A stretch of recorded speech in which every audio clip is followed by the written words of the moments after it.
6장 35절로 42절 말씀 우리 한 절씩 교독하겠습니다.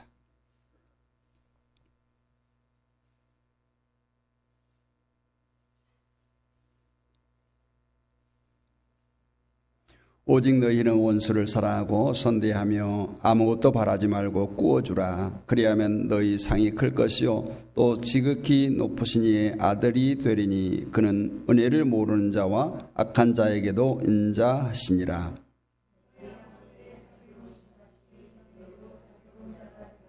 비판하지 말라. 그리하면 너희가 비판을 받지 아니할 것이요 정죄하지 말라. 그리하면 너희가 정죄를 받지 않을 것이요 용서하라. 그리하면 너희가 용서를 받을 것이요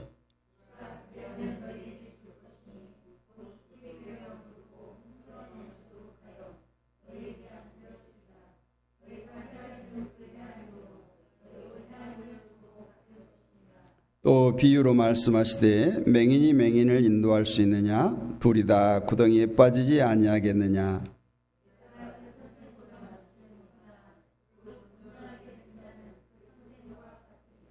어찌하여 형제의 눈 속에 있는 티는 보고 내 눈 속에 있는 들보는 깨닫지 못하느냐?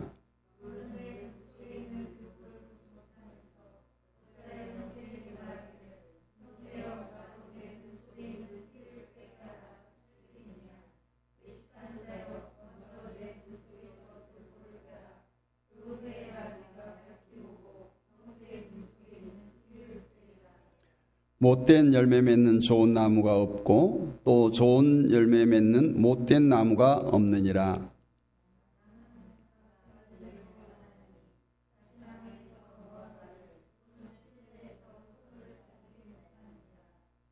(45절) 같이 읽습니다.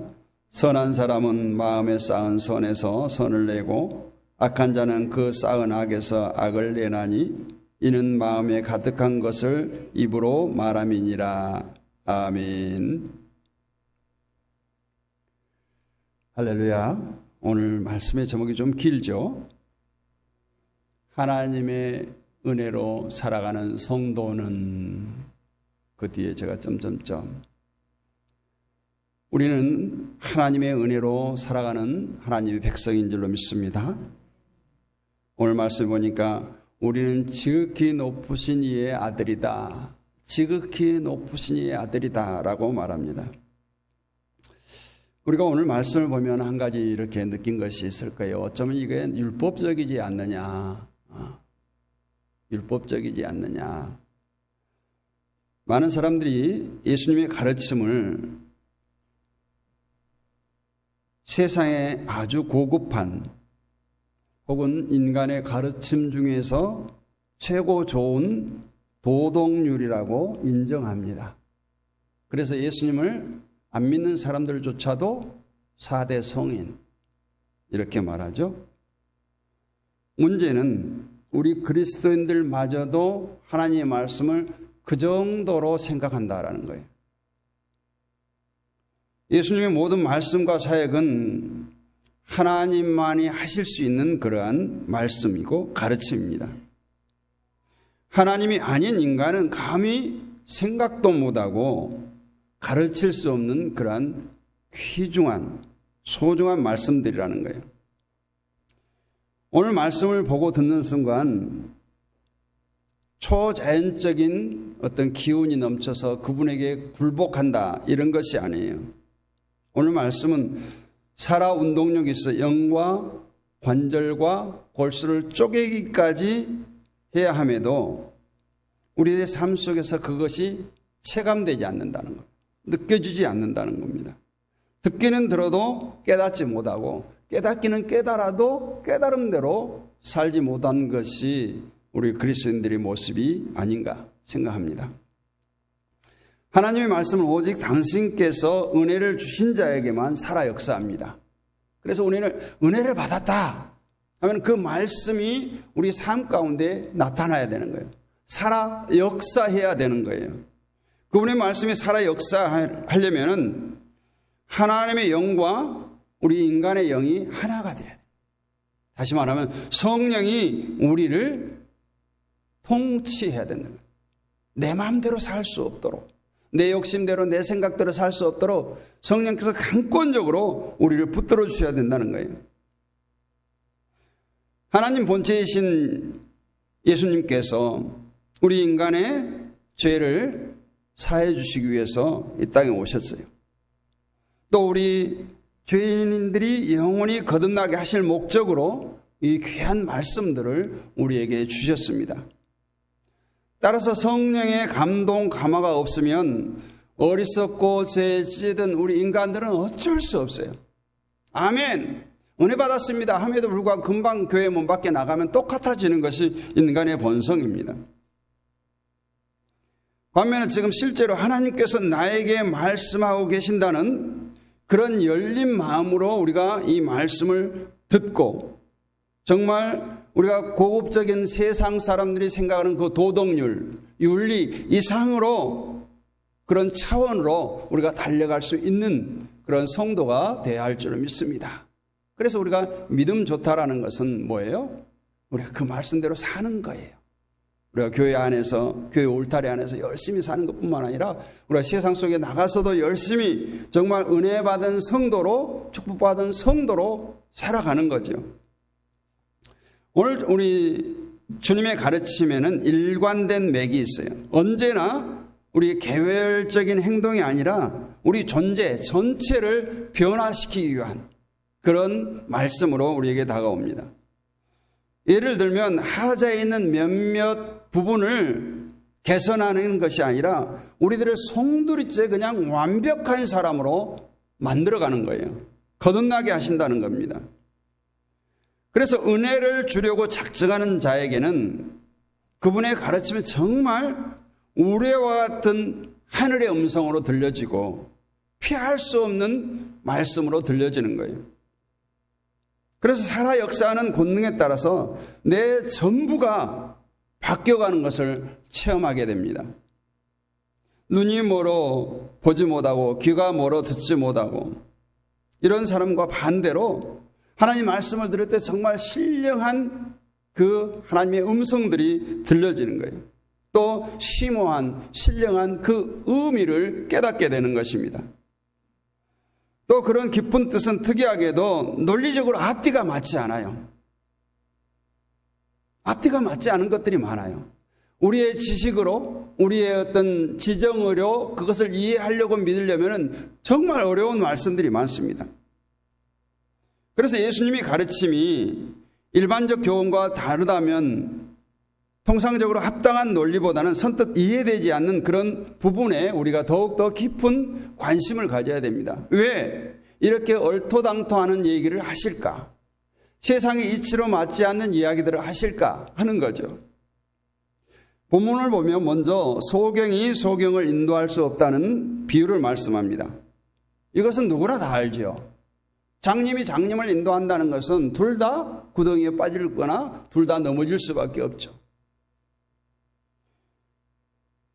그런데 오늘 선생부터 소경에서 남을 입어 제자들의 눈을 뜰 수 있게 해야 된다. 이렇게 하는 것이 논리적으로 맞죠.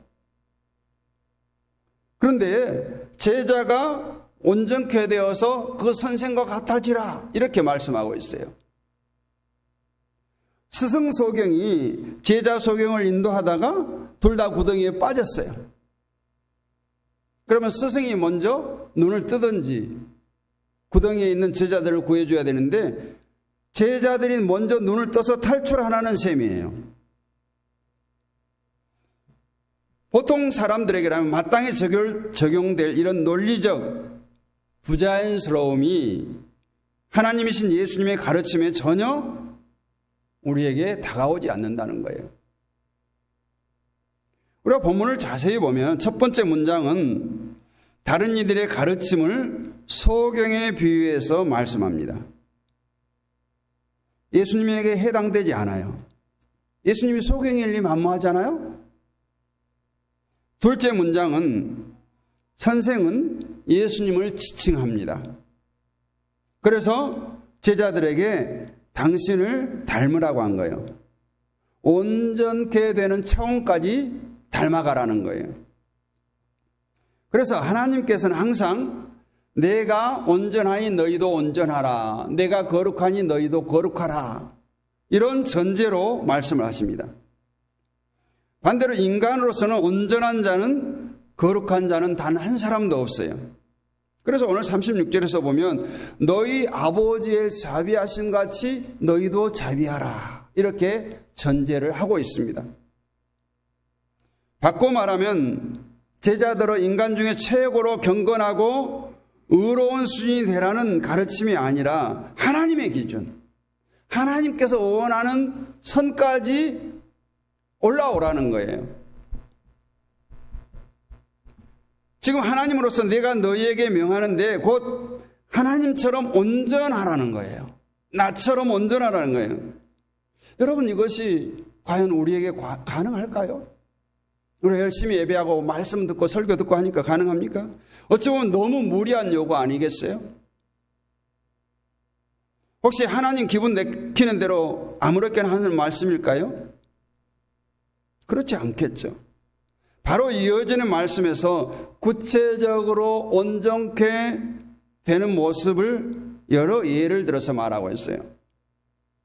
형제의 눈 속에 있는 티는 보고 내 눈 속에 있는 들보는 깨닫지 못하는 자가 되지 말고 먼저 내 눈 속에 있는 들보부터 빼라는 거예요. 그 다음에는 뭐라고요? 남을 비판하지 말고 자신부터 겸손하고 정직하게 자신을 돌아보라는 거예요. 열심히 노력하면 우리 그리스도인이 아니라도 어느 정도 달성할 수 있는 말씀들 아니에요?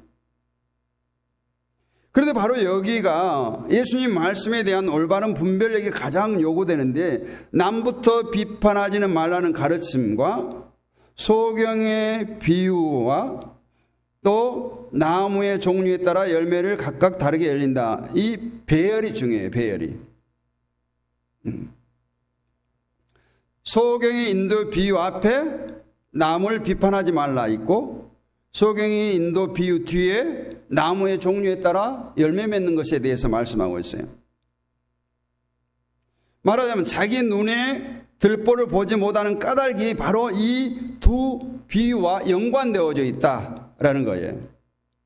따라서 형제 눈 속에 티는 잘 보면서 자신 눈 안에 있는 그 들보, 이건 들보뿐만이 아니죠. 수많은 우리들의 허물과 죄악된 모습들이겠죠. 이것이 바로 우리 인간의 모습이라는 거예요. 우리의 실상이라는 거예요. 더 정확히 말하면 단지 자기 눈에 들보를 보지 못한다는 이유 때문에 소경이라는 것이 아니라 애초부터, 원래부터 그 나무가 소경된 나무였다라는 거예요. 그래서 내 눈에 들보는 전혀 상관하지 않으면서 남의 눈에 있는 티라도 들춰내보겠다는 그런 심성, 그런 것이 항상 있기에 우리 인간들로서는 하나님의 은혜를 입지 않고는 도저히 하나님께서 원하는 그 단계까지 나갈 수가 없다는 것입니다. 그래서 모든 인간은 영적으로 소경으로 태어납니다. 그래서 하나님의 살아계신 것과 눈에 보이지 않은 참세계, 눈에 보이지 않은 실체에 대해서 전혀 알지 못해요. 또 그렇게 된 까닭은 자기가 하나님을 대신해서, 아니 하나님을 밀어내고 내가 세상의 주인이 되고자 하는 그런 교만이 그렇게 만들어갑니다. 그래서 이 땅의 사람들은 자기 소견에 좋은 대로 행해요. 그래서 늘 자신의 형통함, 자신의 안일함을 추구하며 살아가는 것이 우리 인간들의 모습입니다. 그러한 일에 우리가 내 행복, 내 안일함, 내 꿈을 위해서 살아가다 보니까 거기에 방해되는 하나님도 밀쳐내는 거예요. 멀리하는 거예요. 그렇게 된 후에 나타나는 가장 확실하고 대표적인 증상이 바로 오늘 남의 눈에 티부터 보는 정말 고치기 힘든 이 습관이에요. 내로남불이라는 말이 있잖아요. 똑같은 거예요. 내 눈에 들보는 보지 못하고 남의 눈에 티는 보는. 남의 잘못이 어쩌면 자신의 만족, 행복, 형통에 방해된다고 여기기 때문에 전적인 자기 중심주의에서 비롯된 행위들이 우리 안에 많이 있다는 거예요. 다시 말하지만 남의 눈에 티를 잘 골라내는 습관도 우리 인간이 타락해서 이미 못된 나무가 되었기 때문에 당연히 그 열매는 못된 것으로 맺혀지는 현상이라는 것이에요. 오늘 말씀에 그렇게 비유하고 있어요. 인간이란 존재 전부가 악해져 있기 때문에 모두가 소경이 되어서 서로 비판하고 정죄한다는 것입니다. 용서는 아예 꿈조차 꾸지도 못하는 거예요. 그러다 보니까 함께 구덩이에 빠지게 된다라는 겁니다. 예수님의 일련의 이 세 가르침의 결론으로 45절에 보니까 이렇게 말합니다. 선한 사람은 마음에 쌓은 선에서 선을 내고 악한 자는 그 쌓은 악에서 악을 내나니 이는 마음에 가득한 것을 입으로 말함이니라. 우리는 흔히 이렇게 말합니다. 농담이야. 또 마음에 없는 소리를 한다고 말합니다. 절대 그렇지 않아요. 그거는 핑계예요. 상대방이 이미 상처받는 얘기를 해놓고 농담으로 했다. 농담이야. 안 되죠. 마음에 없는 소리 한다는 말 절대 성립지 않습니다. 마음에 있는 말을 입으로 할 수밖에 없다는 거예요. 그래서 선한 사람은 마음에 그 선을 내고 악한 사람은 악을 낸다는 겁니다. 남의 눈에 티는 절대 용서하지 않겠다는 그런 우리의 마음, 그것이 가득하다. 가득하다는 것은 마음에 그것밖에 없다는 뜻이에요. 인간 존재 전체가 이렇게 더럽고 추한 존재였습니다. 예수님께서는 제자들에게 또 우리들에게 한 번도 야, 나를 따르는 자들아, 저 세상의 불신자들보다가 더 나아지거라 이렇게 한 적은 한 번도 없어요. 그렇지 않아요. 남과 비교해서 우월한 상대적인 의로움으로 천국 백성이 될 수 없다는 거예요. 오히려 세상에서 가장 의롭다고 칭송받았던 바리새인들을, 서기관들을 예수님께서는 저주했어요. 싫어했어요. 그것을 우리가 기억하면 돼요.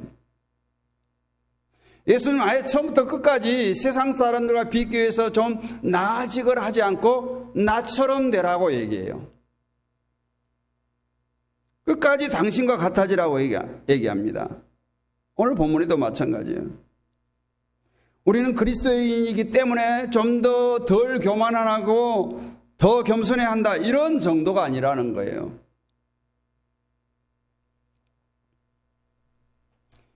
이러한 계명은 동일한 주제에 일관되게 연결되어서 오늘 한 세 가지 정도 이렇게 비유로 말하고 있어요. 그래서 남을 대접하는 자는 대접받을 것인데 그 선대하는 자만 사랑하지 말고 원수까지도 사랑하라는 거예요. 그 이전에 우리가 산상보훈에서 하나님의 나라를 차지하려면 심령이 가난해져야 된다라고 말씀합니다. 그 심령이 가난한 자의 증거는 역으로 따져가보면 남의 어떤 상황이나 신분이나 소유 등에 전혀 상관없이 그냥 베풀고 그냥 사랑할 수 있는 그 모습이 심령이 가난한 자예요. 예수님이 당신의 온전하심 같아지라고 말하는 것은 그 온전하심은 100% 절대적으로 온전하라는 거예요. 적당히 7, 80% 뭐 세상에서는 그런 점수가 허용되죠. 한치의 죄악이 개입되지 않는 거예요. 우리가 어떻게 그럴 수 있습니까? 원수까지 용서하고 선대하며 핍박하는 자를 위해서 그들을 사랑하고 품어주고 그들을 위해서 기도까지 해줄 수 있는 것. 그런데 자꾸만 내가 거부하려고 하는데요. 내 눈에 자동적으로 들어오는 것들, 남의 눈에 티를 보게 되고 허물을 보게 되고 내 눈에 거슬린 것들을 보게 되고 그럼에도 불구하고 그 모든 것을 용납하고 사랑하라는 거예요. 그러나 예수님은 우리더러 하자 하나 없는 완벽하게 거룩한 자라 되라고 요구하지 않습니다. 도리어 도저히 내 힘으로는 할 수 없음을 인정하라고 말씀해요. 아무리 믿음이 좋아도 우리 영적 실체가 아직도 남의 눈에 티는 잘 건져내어도 그렇다고 쳐요. 근데 문제는 내 눈에 들보를 보지 못한다는 거예요. 그 수준에 있어요. 여전히 나를 선대하는 자는 우리가 잘 선대합니다. 나에게 잘해주는 자는 내가 잘해주는 거예요. 그거 우리의 본성이에요.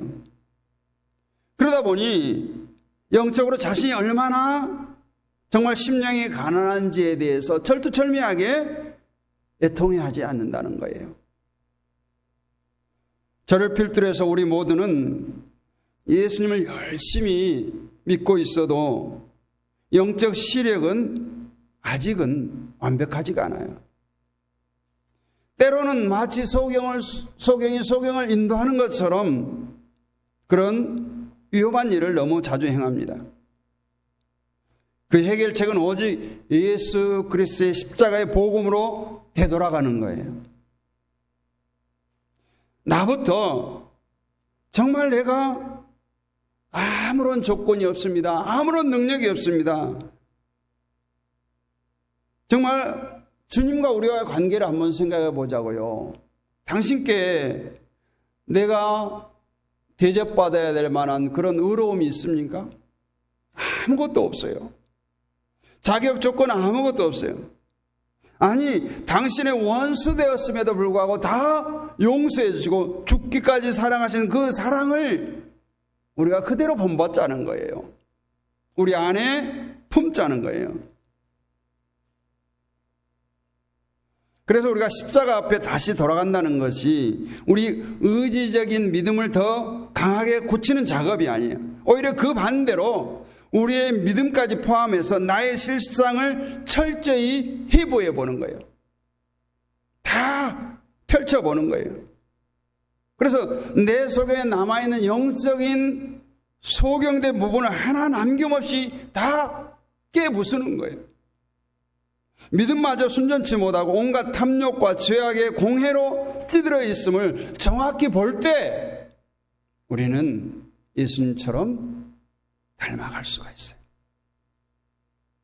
나아가서 그런 깨고 부수는 작업이 단번에 절대 가능하지 않음을 알기 때문에 우리는 평생을 두고 날마다 순간마다 그렇게 나를 연단하고 훈련해 나가야 될 줄 믿습니다. 특별히 나를 선대는커녕 나를 싫어하고 미워하고 원수 같은 이웃을 만날 때는 더더욱 그래야 돼요. 여러분 한번 해보세요. 의도적으로 한번 해보세요. 억지로라도 한번 해보세요.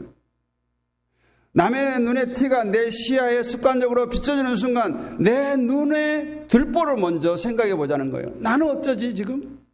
저 사람의 눈에 나는 어떻게 비춰지지? 이렇게 생각해 보자는 거예요.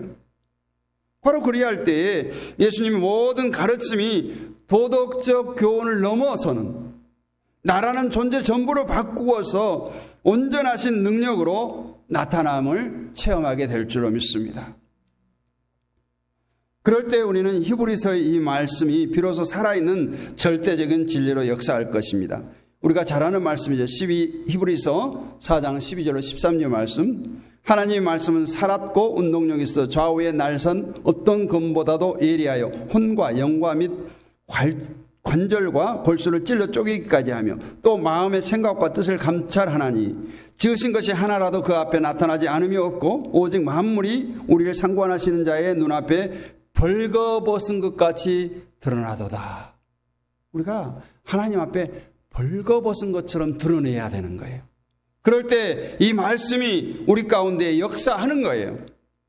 우리 모두가 예수님을 진실로 몰랐을 때는 더럽고 추한 소경, 정말 돌 감람나무에 불과했어요. 이제는 예수님이 온전한 나무에 온전한 가지로 접붙임 바가 되었습니다.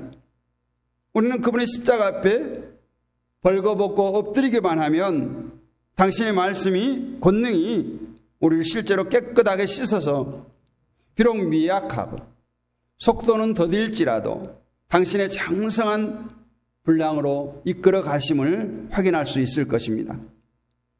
바꿔 말하면 하나님의 온전하심 같이 온전해짐이 결코 불가능한 것이 아니라는 거예요. 세상 사람들은 알지도 누르지도 못하는 이 우리 성도들 그리스도인만이 누리는 가장 축복이자 은혜가 바로 그것입니다. 오늘 또 우리 축복받은 성도로 하나님의 은혜 받은 성도로 사시기를 바랍니다. 오늘 또 그 은혜로 충만한 축복의 통로가 모두가 되었으면 좋겠습니다. 나는 안 돼요. 나는 할 수 없어요. 그 고백이라면 전능하신 하나님을 붙드시기를 원합니다. 우리가 전능하다는 말을 많이 쓰는데 왜 그 아버지를, 그 하나님을 붙들지 않습니까? 우리 육신의 문제가 생기면 육신의 부모를, 아버지를 찾는 것처럼 여러분 삶 가운데 정말 전능하신 하나님을 아버지라고 부를 수 있는 자녀의 특권을 주셨잖아요. 특혜를 주셨잖아요. 특별한 은혜잖아요. 이 은혜를 누리는 성도로 살아가는 저 여러분이 되시기를 주님의 이름으로 축복합니다.